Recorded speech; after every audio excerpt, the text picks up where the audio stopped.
c'est pour vous dire que c'est des intérêts que nous portons et que nous accompagnons. Plateau spécial élection de la chaîne 224 minutes. Chers internautes, chers téléspectateurs, je reçois dans ce studio, il faut que je le dise, je coupe mes mots, parce que celle-là, c'est ma grande sœur. En plus, c'est l'Amazone du RPG Arc-en-Ciel. C'est moi qui l'appelle comme ça spécialement. Alors, c'est Madame Domani Doré. Elle est coordinatrice générale adjointe du directoire de campagne du RPG Arc-en-Ciel. En plus, présidente de la Guinée Audacieuse et membre de Codanec. En plus de plusieurs titres, je vous le rappelle, elle a été ministre des Sports. Voilà son parcours. Il reste encore plein de choses à dire sur cette jeune dame audacieuse. Bonjour, Madame Domani, et merci de venir dans ce studio. Bonjour et merci de m'inviter. C'est toujours un plaisir de partager avec les Guinéens qui s'intéressent à ce qui se fait en Guinée. Aujourd'hui, jour historique, jour de double scrutin, une législative et référendaire. Vous avez déjà le mot de passe pour cette émission? Est-ce que vous avez voté? Je crois que oui. Voilà, on peut le voir face caméra, elle a effectivement voté. Une citoyenne modèle donc. Et comment ça s'est passé, le bureau de vote où vous êtes passé? D'abord, vous l'avez signifié, c'est vrai que nous sommes dans une journée assez spéciale et historique. Moi, je remercie le ciel que nous ayons pu participer en tout cas, à tout le processus qui nous a amené à porter le 22 mars comme la journée du couplage électoral qui est quand même, qui va s'inscrire dans les annales quand même de l'histoire démocratique de notre pays. Et bien entendu, comme chacun, on a rejoint nos bureaux de vote ce matin. Personnellement, j'ai voté à Kisoso. Et là, j'avoue qu'il y avait quelques petits problèmes et tout, mais ce qui m'a le plus impressionné, c'est la volonté des populations riveraines là-bas à tenir à ce droit civique et qui ont répondu à l'appel en dépit de tout. Et bien entendu, le système de sécurisation intégré qu'on a réussi à mettre en place à travers l'UCEL, on réagit très tôt et bien entendu, le vote s'est tenu dans les meilleures conditions jusqu'à ce que je quitte en tout cas. D'accord. Vous étiez la pièce maîtresse, l'une des pièces maîtresses du RPG Arc-en-Ciel durant ce temps de campagne. Parlez-nous un peu de votre expérience, ce que vous avez eu, une jeune dame qui arrive, coordinatrice adjointe du directeur de campagne du RPG Arc-en-Ciel. C'est quand même pas rien. Ouais. Et parlez-nous un peu de cette expérience et de cette opportunité que vous a offerte le président de la République. Vous l'avez dit, vous savez, il n'est pas toujours aisé en politique de joindre les actes aux paroles. Et depuis 2010, le président a quand même dédié tous ses mandats à la jeunesse. J'en suis un élément quand même révélateur de cela. Vous l'avez rappelé tout à l'heure, j'ai eu le privilège d'arriver dans un gouvernement à peine 29 ans. Il a fallu un chef d'État qui croit en la jeunesse, qui mise sur la jeunesse pour le réussir. Et sur le plan politique également, je disais il y a quelques jours à mes jeunes audacieux, je disais quand je regarde en arrière, en 2013, lors des élections législatives, j'étais directrice de campagne communale. Et là aussi, j'étais encore très jeune, c'était compliqué. On dit elle est très jeune et ceci, c'est une femme, on ne sait pas trop. Encore une fois, le président a insisté. Il a dit, je préfère responsabiliser les jeunes et les femmes. C'est une expérience en plus et bien entendu, ils apprennent de ce qu'ils peuvent auprès des aînés. Et renouveler encore cette confiance pour, comme vous le savez, cette phase assez décisive pour l'avenir du pays. Donc, confier cette responsabilité, j'ai pris du plaisir et vraiment beaucoup de plaisir à partager avec nos aînés. Vous le savez, le directoire est présidé par le ministre d'État Papa Koli Kourouma, qui est secondé par le coordinateur général M. Malik Sankon et moi qui viens après avec plusieurs commissions stratégiques autour de l'essentiel, c'est-à-dire porter la voix et en tout cas le projet et la vision de la mouvance présidentielle en collaboration avec ce que vous connaissez, la CODENOC, qui est la Coalition démocratique pour la nouvelle constitution. Et donc, c'était tout un fourre-tout qui a permis quand même que chacun prenne la mesure des choses et se responsabilise au-delà des prérogatives qu'on a pu partager. Et donc, perso, je me suis retrouvé pratiquement en train comme le mot l'indique, de coordonner un certain nombre d'actions jusqu'à ce jour sur le terrain, autant dans la paperasse, sur le plan administratif, autant sur la gestion financière, tout ce qui pouvait en tout cas être un élément en tout cas déterminant dans le process a été partie intégrante de notre rôle à jouer. Et je ne vais pas passer sous silence ce que j'ai quand même retenu à travers la commission stratégique liée à tout ce qui est lié à la commission technique. La commission technique qui est vraiment le levier qui s'occupe de tout ce qui est suivi électoral et tout. Et vous le savez, cette commission est présidée par le ministre Komara et le ministre d'État Nabi Youssouf Kitidi Bangoura. Et donc c'était vraiment un compartiment de tout le dispositif qui était vraiment technique. Là, vous apprenez, là, vous découvrez.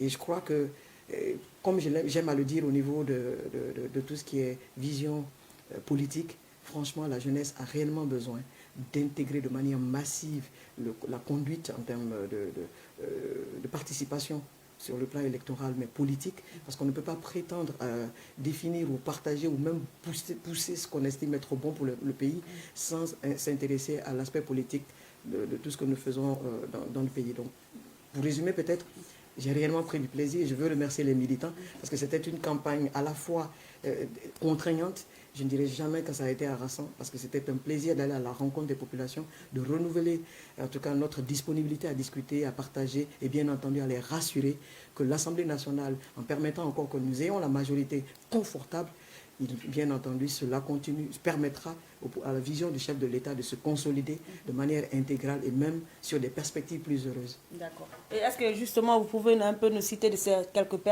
perspectives et la vision du chef de l'État dans la continuité, bien sûr?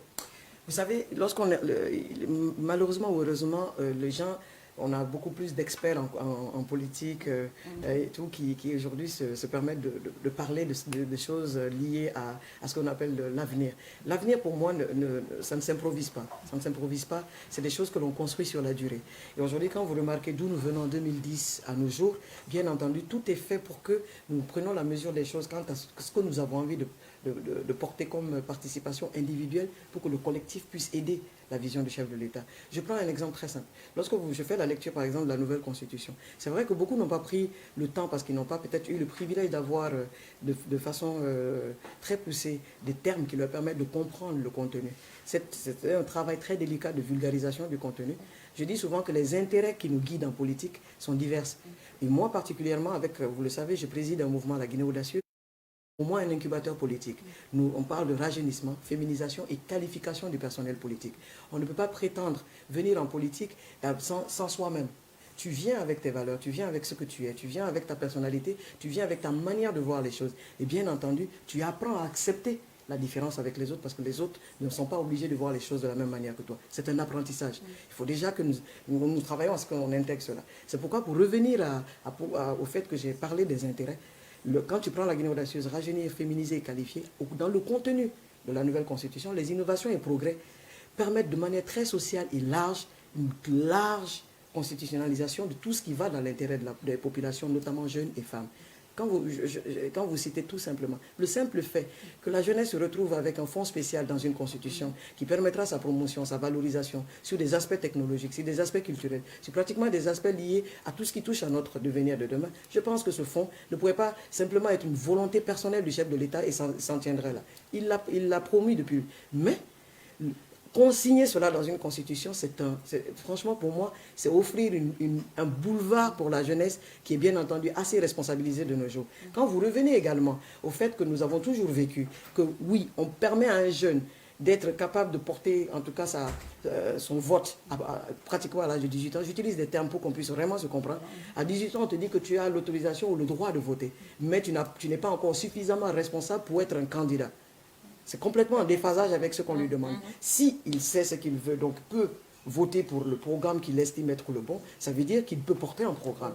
Et dans cette nouvelle constitution, vous le savez, nous passons de 25 ans à 18 ans comme âge d'éligibilité.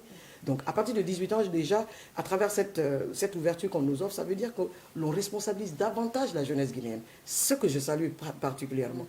Vous revenez de l'autre côté, parlons un peu des femmes.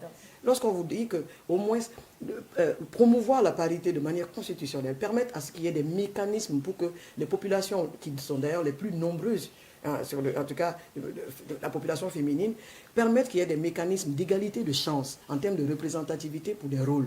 Et quand je dis des rôles, animer les institutions, animer les départements, animer la vie de manière équitable, même en tout cas de manière équilibrée, afin que la petite fille qui désormais dans cette constitution sait qu'elle est carrément à l'abri de toute possibilité, même qu'on l'amène à se marier avant 18 ans, tout ceci est consigné. Donc c'est pour vous dire que c'est des intérêts que nous portons et que nous accompagnons, que nous valorisons. Et donc il n'y a pas de raison que cette constitution ne soit pas une chose pour laquelle nous nous battons.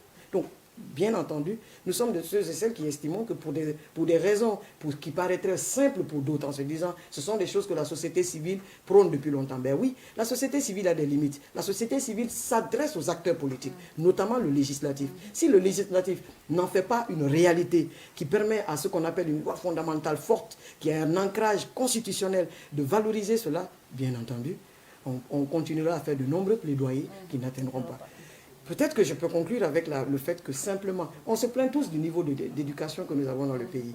Mais quand on vous dit que désormais l'accès à l'éducation, ou même l'éducation est obligatoire à partir jusqu'à l'âge de 16 ans, et de manière gratuite, autant pour les filles que les garçons, je ne pense pas que je serais de ceux qui vous diraient ne votez pas oui pour cette nouvelle constitution. C'est un certain nombre de choses qui renforcent ma conviction que le chef de l'État a donné corps à ce qu'il a toujours prôné, c'est-à-dire valoriser cette jeunesse, la responsabiliser et que les perspectives d'avenir pour lesquelles nous sommes en train de passer le cap de cette journée majeure puisse franchement permettre que la Guinée puisse continuer sur une voie qui permette à chacun de prendre la mesure des choses et d'être intégré dans le développement de notre pays. D'accord. Et est-ce qu'en dernier mot, vous avez peut-être un hommage à rendre au président de la République, qui est déjà le fondateur, le père de la nation, et qui a appelé les Guinéens, malgré un contexte difficile, il faut le dire, aux urnes aujourd'hui? D'abord, il faut savoir que c'est toujours bon de rappeler aux populations et même à la communauté internationale et à tous les acteurs qui peuvent nous suivre en ce moment, il faut se rendre compte que le président de la République est un commis, c'est un élu. Il fait ce que le peuple désire. Et vous vous rappelez que ce qui est beau avec ce que nous avons vécu durant près d'un an aujourd'hui, c'est qu'il y a des Guinéens qui sont partagés sur des questions. Il y a ceux qui pensent qu'il faut une nouvelle constitution, il y a ceux qui estiment que ce n'est pas le bon moment ou que ce n'est pas nécessaire. Et bien entendu, qu'est-ce qu'il y a de plus révélateur que donner la latitude au peuple de s'exprimer sur son avenir? Le référendum, pour moi, est une belle réponse à ce que le président a toujours rappelé, c'est qu'il reste un démocrate à l'écoute du peuple. On ne peut pas demander plus que ça. Et donc, pour ma part, je continue à penser que ce monsieur qui m'a fait rêver des années durant, ce monsieur continue, en tout cas, à me faire gagner son respect et sa confiance, me permet de continuer à miser sur lui et me permet, bien entendu, de rappeler au peuple de Guinée que seul le peuple, alors là, le peuple décide de son sort. Et aujourd'hui, ce peuple-là, nous avons trouvé les mots, les actes, les actions, on a développé toutes les stratégies pour rassurer ce peuple de Guinée que cette nouvelle constitution est celle-là qu'il nous faut. Et bien entendu, au regard de la mobilisation massive que nous voyons aujourd'hui, j'avoue que c'est vraiment au-delà de mes attentes. Je ne peux que rendre hommage, bien entendu, au chef de l'État, mais à ce peuple de Guinée que je remercie du fond du cœur. Oui, merci au peuple de Guinée qui s'est fortement mobilisé depuis ce matin. Les bureaux de vote sont archi-combles dans les différentes communes. Nos reporters ont fait un peu le tour et tout se passe bien dans de meilleures conditions. Merci Madame Domani Doré. Je vous rappelle qu'elle est coordinatrice générale adjointe du directeur de campagne du RPG Arc-en-Ciel et présidente de la Guinée audacieuse, en même temps membre de la Codenoc. Merci d'être venue dans notre studio, Madame Domani. Ce fut un plaisir et je ne quitterai pas sans dire aux millions de téléspectateurs, se laver les mains, tousser dans le coude, se rappeler que l'on protège l'autre en nous protégeant nous-mêmes, à avoir les attitudes, en tout cas celles qui sont à notre portée pour protéger notre pays et le monde entier du coronavirus. Voilà. Merci. Actualité oblige, Covid-19 dans le débat, ce qui est un très bon message. Merci Madame. Ça fait un plaisir. Merci. Nous nous retrouvons avec d'autres invités dans quelques minutes. À tout à l'heure.